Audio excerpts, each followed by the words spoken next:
दर्शकों, मेरे कुछ भी कहने से पहले सबसे पहले तो आप इस वीडियो को देखिए जो कि सोशल मीडिया पर इन दिनों बहुत तेज़ी से वायरल हो रही है। दरअसल ये जो पूरा का पूरा मामला है, ये आपको भी हैरान और परेशान करके रख देगा। दरअसल मैं आपसे ये बताना चाहता हूँ कि आज देश की सर्वोच्च अदालत यानी कि सुप्रीम कोर्ट में कुछ ऐसी घटना घटी जो कि शायद इससे पहले कभी भी नहीं घटी थी। तो कुछ भी कहने से पहले सबसे पहले आप इस वीडियो को देखिए, उसके बाद हम सिलसिलेवार तरीके से इस पूरी सच्ची घटना के संबंध में तफ्तीश करेंगे। तो जैसा कि आप सभी देख सकते हैं कि सुप्रीम कोर्ट में रोज की तरह कार्यवाही चल रही होती है। सुबह का वक्त था। इसी बीच एक एडवोकेट आते हैं, उनका नाम है प्रबल प्रताप।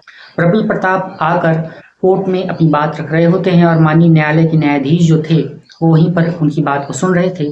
बात चल रही होती है, इसी बीच वो एक कागज का पुलिंदा लेकर स्टेटमेंट पढ़ने लगते हैं और वो स्टेटमेंट पढ़ते समय उनके कुछ शब्द कुछ इस प्रकार के थे। ये दे देना Sir, judicial servant, I order you to order the registration of FIR against ACP Vikas Nagar Lucknow. And technologies, and these are few papers I have. So at this point, वो कहते हैं कि मैं एसीपी लखनऊ के खिलाफ FIR दर्ज करने के लिए आदेश देता हूं क्योंकि मैं ही सॉवरेन हूं। अब यहाँ पर सॉवरेन का अर्थ कुछ अलग ही निकलकर सामने आता है। यहाँ पर सॉवरेन कहते हैं कि सर्वोच्च न्यायालय मानने वाले व्यक्ति से होता है, या फिर ये कहते हैं कि कोई एक ऐसा व्यक्ति जो कि सर्वोच्च न्यायालय को भी एक्शन लेने के लिए ऑर्डर जारी कर सके। जैसे ही इस तरीके से घटना घटती है, माननीय न्यायालय के न्यायाधीश तुरंत इस पर ऑब्जेक्शन उठाते हैं और वो ये कहते हैं कि क्या आप हमें आदेश दे रहे हैं। इस पर प्रबल प्रताप सिंह ने अपशब्दों का प्रयोग करते हुए एक शब्द यूज किया जिसे हम यूट्यूब की गाइडलाइंस के अनुसार नहीं बता सकते हैं। फिलहाल आपने वो वीडियो देखा होगा तो शायद आप जानते ही होंगे कि उन्होंने अपशब्द का प्रयोग करते हुए माननीय न्यायालय के माननीय न्यायाधीश के खिलाफ इस तरह से बात कहते हुए ये कहा कि ये कागज ले लेना और दे देना उस सीजीआई को। इस तरह से जब अपशब्द कहते हैं तो कोर्ट में लोग सन्न रह जाते हैं, हड़कंप वाली स्थिति हो जाती है।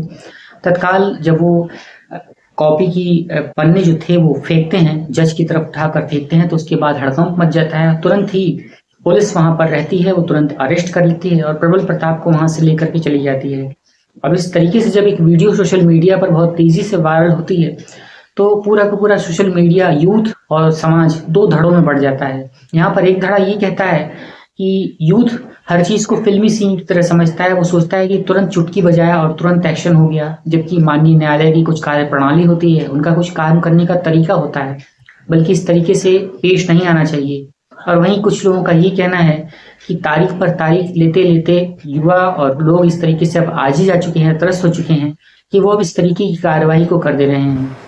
याचिकाकर्ता इलाहाबाद हाई कोर्ट की अपनी याचिका को खारिज किए जाने के खिलाफ यहाँ पर अपील कर रहे थे। हालांकि न्यायमूर्ति केवी विश्वनाथन ने उस वकील से पूछा कि क्या आप हमें आदेश दे रहे हैं। इस पर वो याचिकाकर्ता वकील ने अदालत के कक्ष में ही हवा में कागज उछाल दिए और भारत के मुख्य न्यायाधीश के लिए अपमानजनक भाषा का प्रयोग करते हुए ये कहा कि ये दे देना उस सीजीआई को।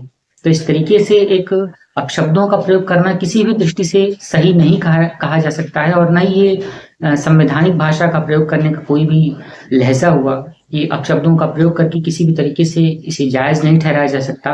लेकिन कहीं ना कहीं ये जो घटना घटी है वो हमारे कॉलेजियम सिस्टम, वो हमारे कानून व्यवस्था और न्याय व्यवस्था पर प्रश्न चिन्ह तो जरूर उठाती है। हालांकि पुलिस उसे पकड़ कर ले गई।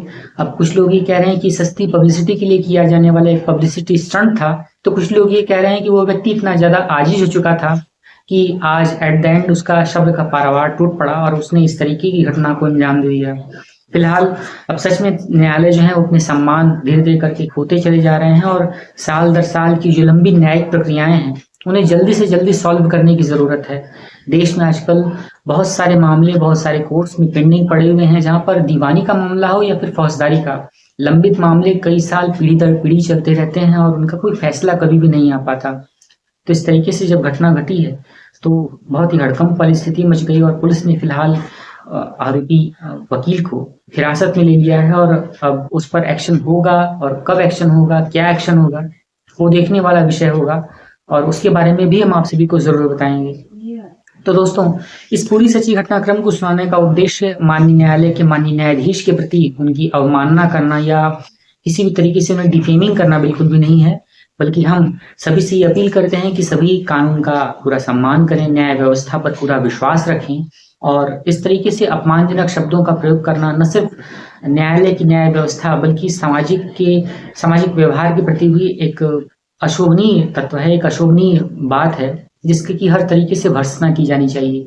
फिलहाल कमेंट सेक्शन खुला है, आप अपनी राय और अपने विचार रख सकते हैं और अगर आपको ये वीडियो अच्छी लगी है और चैनल सच्ची घटना पर आपने इस वीडियो को यहाँ तक देखा है तो इसे एक लाइक करते हुए चैनल सच्ची घटना को सब्सक्राइब करिए, हाई पॉइंट्स दीजिए, वीडियो को ज़्यादा से ज़्यादा शेयर कीजिए ताकि सभी को इस तरीके की जो एक घटना घटी है जिसे दुर्भाग्यपूर्ण घटना कह सकते हैं और मुख्य न्यायाधीश के सामने और मुख्य न्यायाधीश के सामने इस तरीके से जो घटना घटना है और सर्वोच्च अदालत में इस तरीके से मुख्य न्यायाधीश के.वी. विश्वनाथन जी के प्रति जो कि न्यायमूर्ति हैं, चीफ जस्टिस ऑफ इंडिया के पद पर हैं, इस तरीके से उन्हें अपमानित करना कहाँ तक सही था, कहाँ तक गलत था। आपके विचारों का हमें इंतजार रहेगा।